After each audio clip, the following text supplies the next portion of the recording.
And we will be using the EOC prep document, the study guide that we used last week, and I'll push that out in a minute if you guys need it. Oh, come on.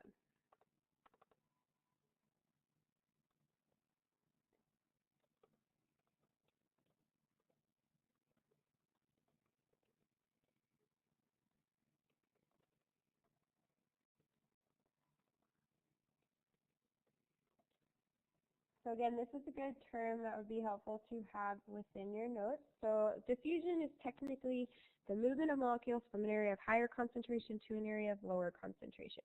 And before I make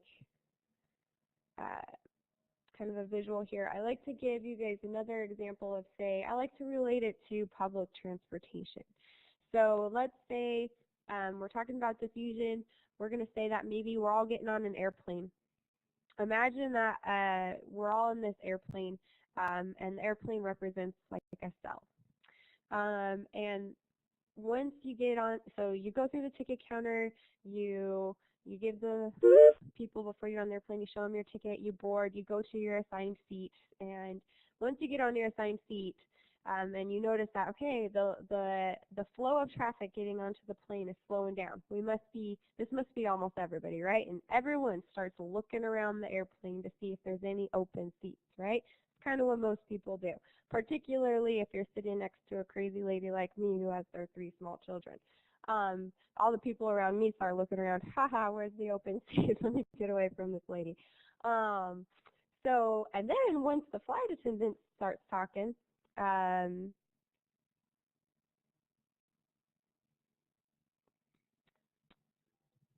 oh, is my voice going in and out a little bit? Sorry. I'm just trying to keep up with the chat box there. Okay.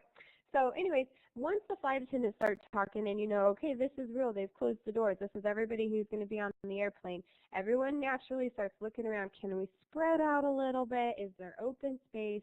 You start looking around the airplane. Well, that's a similar thing that molecules do when they're in an enclosed area, kind of like a cell.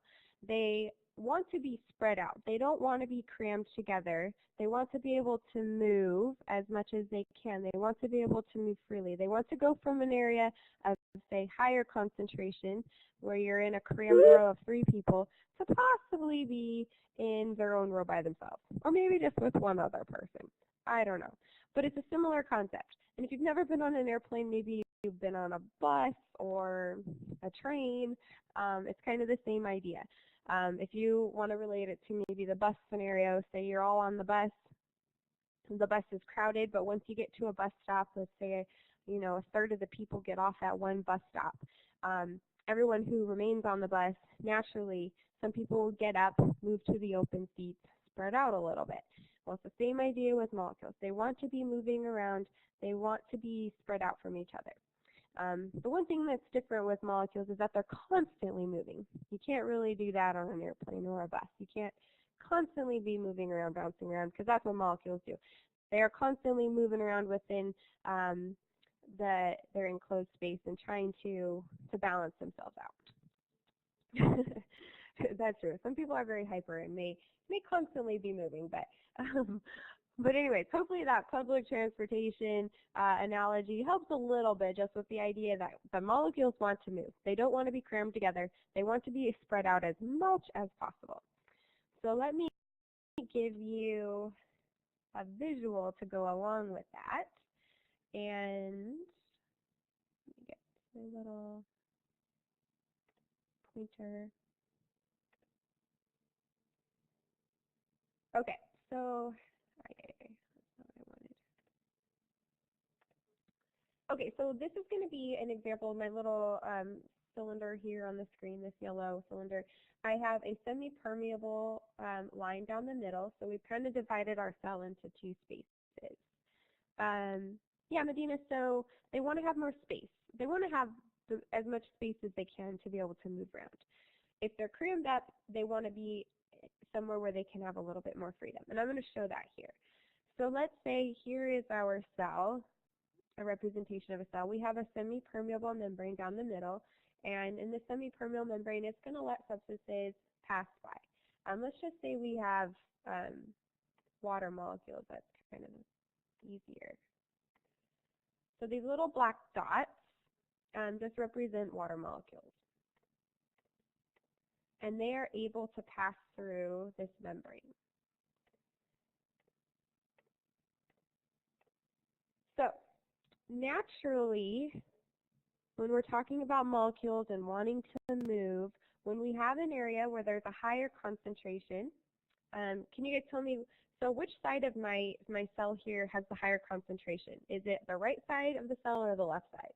When we're talking about my little black dots, my water molecules. Perfect. Okay. So the right side definitely has a higher concentration of water molecules. So based on what we just talked about, which way are these molecules going to want to move? Where are these water molecules going to want to go? Yeah. Good job, you guys. So they are naturally going to want to move across. Sorry if I blocked out the screen. I was just trying to make that white so you guys could see better. They are going to the top. They want to jump out. No. They want to move across this semipermeable membrane, which is going to let them go. This membrane is going to let them go and pass through. They want to move over to this side here because there's fewer water molecules, right? They're super crowded over here on the right side, and they want to move over to the left side.